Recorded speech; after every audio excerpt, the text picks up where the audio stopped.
Hi all, and back for another round of physics here. And this video will be talking about circular motion. So, and maybe even more specifically, I should say uniform circular motion. Okay, uniform being particularly important. What this actually means, of course, circular motion is pretty self-explanatory, but the uniform means that we are dealing with a constant speed. Equals constant. Okay. And of course, I guess I could give you the equation at the end of the day for the acceleration experienced by an object undergoing uniform circular motion. But I also would like to go through at least the geometric and the calculus way of deriving this result as well. So the final, if you want to start off, if you're say, okay, well, what's the kick, the punch line here, and you're not patient enough to wait. The final idea is that an object undergoing uniform circular motion experiences an acceleration that can be written as v squared divided by r. So an object undergoing uniform circular motion experiences an acceleration that is equal to v squared, the velocity of the object squared, or excuse me, the speed of the object squared, divided by r. That's kind of the end punchline. Okay.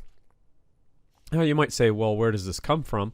And that's, oh, so glad you asked. That's what we'll spend most of our time actually, doing today, is deriving these two equations, or this equation in two different ways. So the first one I think I'll go for is graphical. Cool. Okay. And we should start off with an, I'll draw the path of an object here. Whoa. Let's do it like this. Draw the path of an object here. Let's try to do that better. Okay. So there we are. And of course we have the center. So we better get the center here, something like right here. And I'll just mark it with a little, something like that.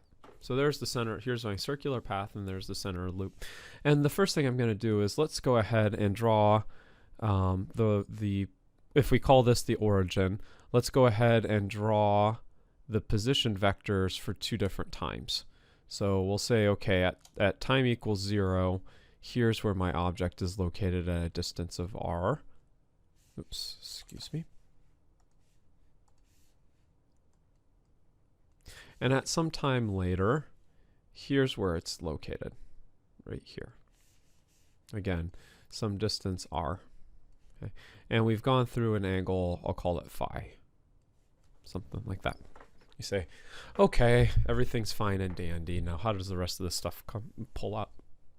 And the first thing that I would like to highlight or to remind you of is that there is a nice relationship, if you recall, between S, what we call the arc length, this segment of the circle. So S, the radius of the circle, r, and the angle, phi.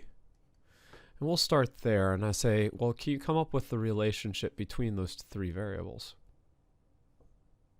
Got it? Good.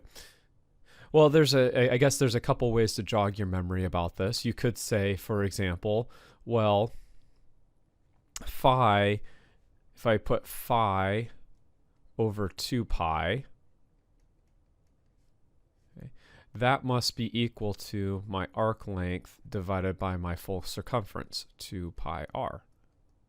So you say, well, there's 2 pi radians, and that's the full circle, so the 2 pi r being the circumference. And so the proportion of phi to 2 pi must be the same proportion as s over 2 pi r. And it's not by accident, actually, that you have this 2 pi and this 2 pi. But if you string this all together, you'll say, oh, okay, our arc length s is equal to r, our radius, times phi. Now this only works, or at least this is the more generic equation. Okay, like this.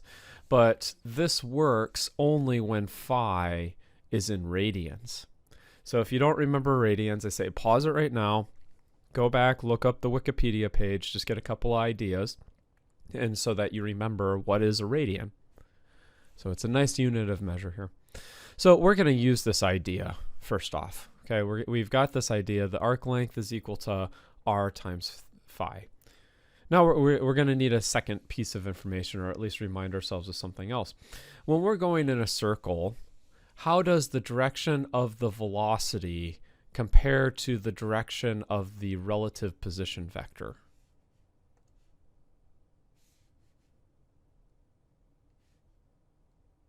Okay, got it? Good.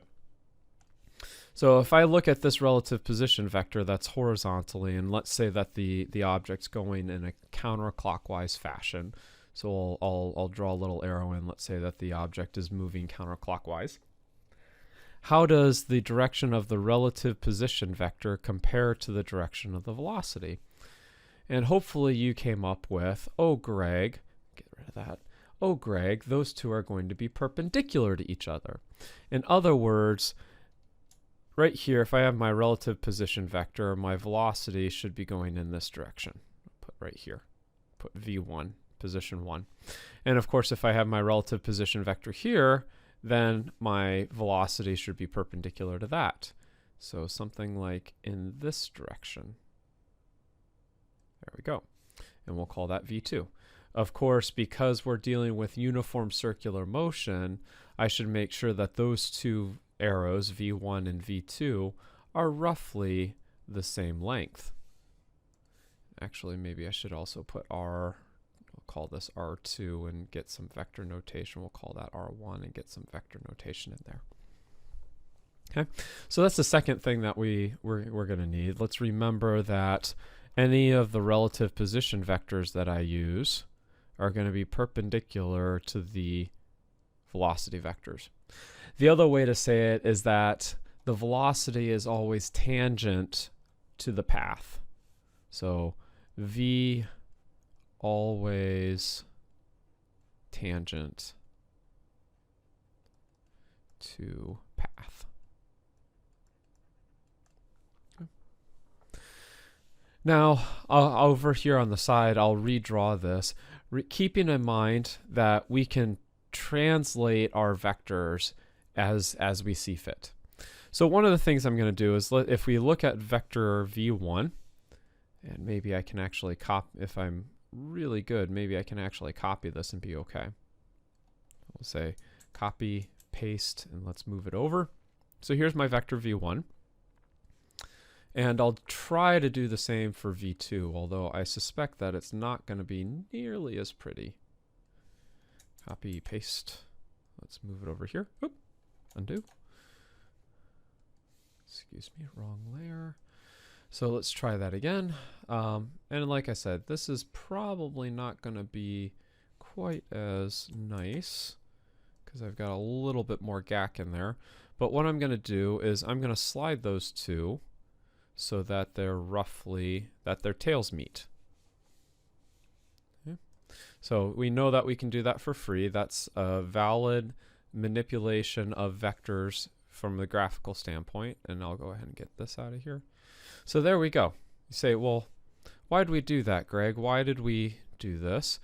And the reason for it is I want to look at the change in the velocity. So I have v1 and v2. If I go ahead and do v2 minus v1, we will end up with a change in velocity, as you can see, going this way. Oops. Undo. Going like this. Here is my delta v. Right. Points from v1 to v2. In other words, I have delta v, the change in my velocity is v2 minus v1. Or if you prefer, if you don't like that negative sign, move v1 to the other side. You have v1 plus delta v is equal to v2. Again, with the appropriate vector signs. Okay. Now the next question that I want to ask, if I look at this triangle involving v1, v2, and delta v, and I have an angle in here, right here, I'll put theta in. Take a second, but convince yourself, or at least here's the question, how does theta compare to phi? Got it? Say pause the video if you don't. Hopefully you see, because v1 is perpendicular, always perpendicular to the position vector, theta will actually be equal to phi.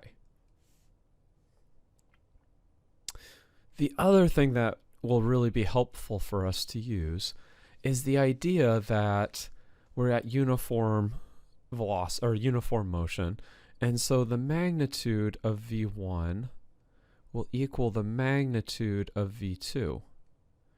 In other words, we can think of this triangle, we can think of v1 and v2 as being the radii of a circle and delta v as being an arc length. So we can use this relationship again. I'm going to write it for this velocity triangle. I'll rewrite these variables. We can think of this as being delta v1, or delta v, excuse me. I'll put a magnitude here, as being equal to, I'll put magnitude of v1 times theta. And now the next thing that I'm going to do is I'm going to substitute in this relationship, right? We have the radii and the arc length from the like physical distance measurements, and then we have a second triangle that's formed by our velocities. And the thing that allows us to translate between those, or to combine those two, is the fact that the angle is the same. So I'm going to take this equation that involves the distances and solve for phi, and then I'm going to substitute it in right here. So if I do that, I get something that says v equals v1 times s over r. Okay. Pretty cool. And now I'm getting there. I'm almost there. The last thing I'm going to do is let's think about what this s is. How does s, the arc length, compare to the speed? Can I relate somehow the distance traveled, s, to the speed? You say, of course you can, Greg. I'm going to say, if I write this, the arc length, the distance traveled along the circle, is the speed times the time interval. Distance equals rate times time, if you'd prefer. And so I can rewrite this. Well, I've got my speed, v1. Now I'll do speed v1. Since it's uniform, I can use the same speed. Delta t, there's my arc length, divided by r, equals my magnitude of the change in velocity. In the last step, I'm going to take this delta t, let's scoot it over to the other side. And you end up with something that says delta v magnitude divided by delta t equals, here I'll put v squared. Okay, so I'll get a little lazy. I'll drop the absolute signs. I'll drop the vector signs over r. And that looks really familiar. And the last thing I'll point out is, well, you already know what delta v over delta t is. That's what we define. That's our definition of the acceleration. Okay? So it's pretty cool. That's just how we do it geometrically, is we say, okay, well, let's look at these triangles. And essentially what we did was we said similar triangles, and this pops out. Cool. Now let's do it calculus. Let's do it using calculus. And we'll have to do a little bit more finagling, I guess is the best way to say it. So there's our circle. We'll call this the origin. So I'm going to actually, this time, I'm going to actually draw in the axes. X. Okay. And let's go ahead and say I've got my blob here. Undo. Okay, so that when I click, it gives me the center. Okay, and then I'll move over here. Good. So there's my blob there. Here's my blob here. So we can see those again. Okay. Now this time, rather than doing the triangles, the similar triangles, and small time intervals and all that kind of stuff, what I'm going to do is let's go ahead and think of a way of getting the position vector of the object as it moves around the circle. Okay. So let's start on the x-axis. I'm actually going to focus on this position here. And suggestively, what I will do is, again, I am going to draw a triangle here like this. Okay. And here's the question. If you know this angle, call it phi, can you find the y position and the x position? You got it? Good. So what I'll do is I'll say my position vector with respect to the origin. So I'm thinking about this position vector right here. Call that r. Okay. That would be equal to, well, okay, the x component would use the cosine. So I'll use cosine of phi. The y component would use the sine of phi. And for right now, we'll call the z component 0. So that would give us the position. Oh, excuse me. We also have the magnitude of r. Right? So if this is a 15-meter wheel, then that's 15 meters, and then we have this. So the task at hand would be finding an expression for phi in terms of the speed v. You say, but wait a minute, Greg, we've already done that. You say, yes, we have. In fact, let's go back to our handy-dandy relationship. The arc length, s, is equal to the radius, r, times phi, the angle. And here, our arc length is given by the speed. So we'll say we can convert our arc length into the speed if we just multiply by time. So we do Vt is equal to r phi. Or moving the radius over, we have, I'll put V over r times time is equal to phi. This is the relationship that we need. So we're going to go ahead, let's plug that in. And in fact, I'm going to take that, I'm going to put it over here just to make sure that it's out of the way. We have our vector r is equal to the magnitude of r, and then we have this vector cosine of v over rt sine of v over rt comma 0. Cool. Now hopefully the rationale for that will become apparent in just a second here. Let's go ahead and get rid of this. One thing I would like to point out to you at the moment is if I look at just this vector component, remember you need two pieces of information to form a vector, one being the magnitude, which is right here, r, magnitude of r, and one being the direction, right here. Okay. Now, the thing I want to ask you is, what should be if I look at just the direction component, what should the magnitude of that be? Go ahead, take a look at it. Calculate it out if you need to. Got it? Pause. Hopefully you see that this direction component has a magnitude of 1. This thing that you've written in the vector stuff, the triplet, is actually a unit vector. You say, well, how do you know that, Greg? And I say, oh, nay. Well, yes, Greg knows it, but you should know it too. If I asked you, how do we get the magnitude? You would say x component squared plus y component squared plus z component squared. In other words, you would say x component squared cosine of theta squared, plus y component squared, plus z component squared.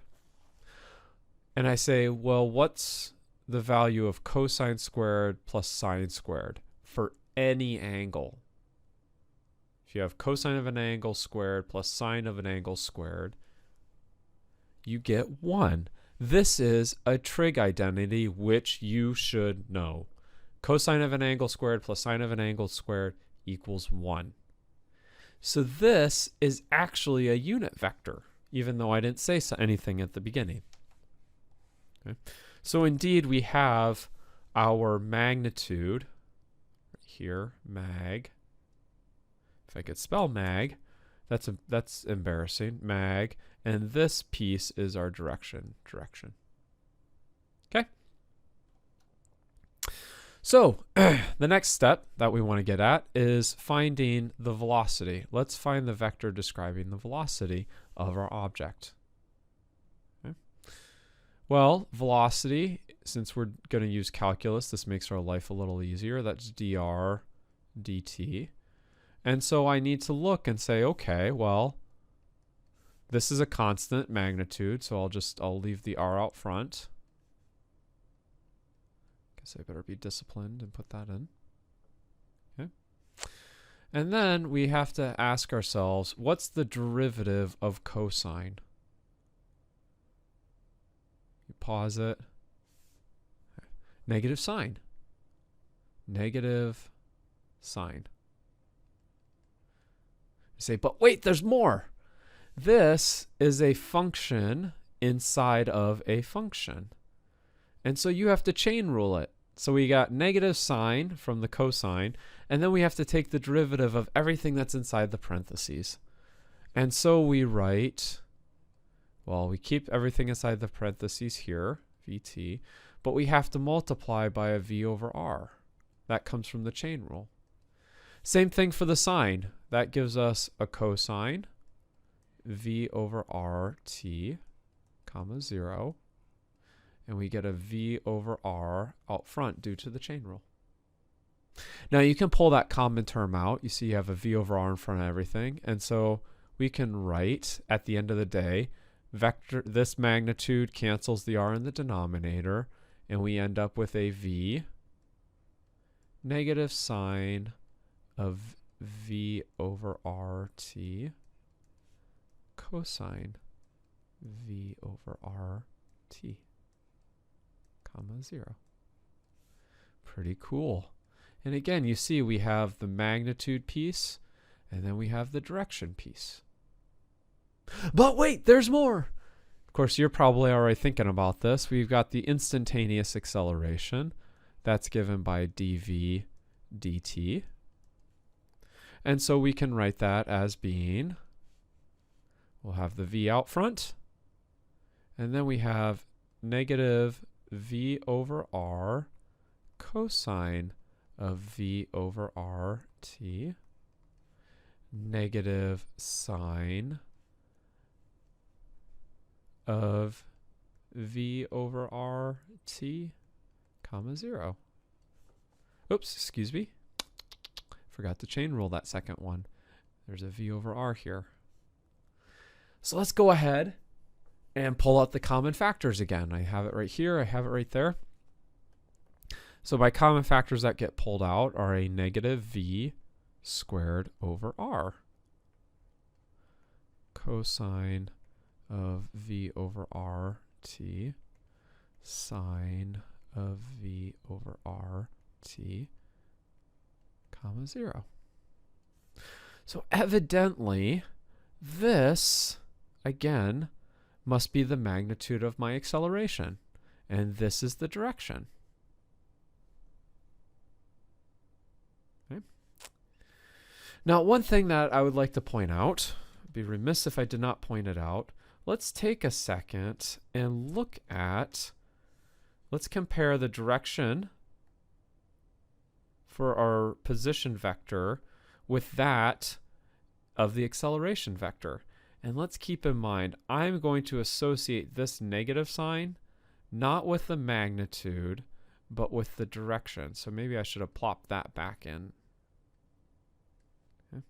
But if I'm comparing the direction of my position vector and the direction of my acceleration, what do you all of a sudden notice? My position vector points from the origin to the object. My acceleration vector must point from the object to the origin. In other words, this points radially outward, from the center to the outside of the circle. This, because of the negative sign, must point radially inward. In other words, it's exactly towards the center of the circle, which is pretty cool. That's also why in the book and elsewhere you'll see this as the radial, A-R-A-D acceleration, the radial acceleration, because it's radially inward. It's along the line connecting the center of the circle and the position of the object. Pretty nifty. So, one last comment. That's how we can derive it. So there's two ways of actually deriving it. You've got the graphical way, you've now got the calculus way. The only other thing that I'll point out with this calculus derivation is I chose the object to be going counterclockwise. I'll leave it to you for right now, but the question is, if I want it to go clockwise, if I want this equation to represent an object going clockwise instead of counterclockwise, how would I change the equation? Got it? And you might already say, okay, there's got to be a negative sign. And you're correct. Okay? But the question is, how many negative signs? And the answer would be, you need one. You need one negative sign. You put the negative sign, if you want it to be going clockwise, needs to go in front of either the x component or the y component. Now, I'll leave it to you to figure that out, exactly why that works. But go and check that out, okay? Sit down for a couple minutes and convince yourself that you can get clockwise motion that way. Okay?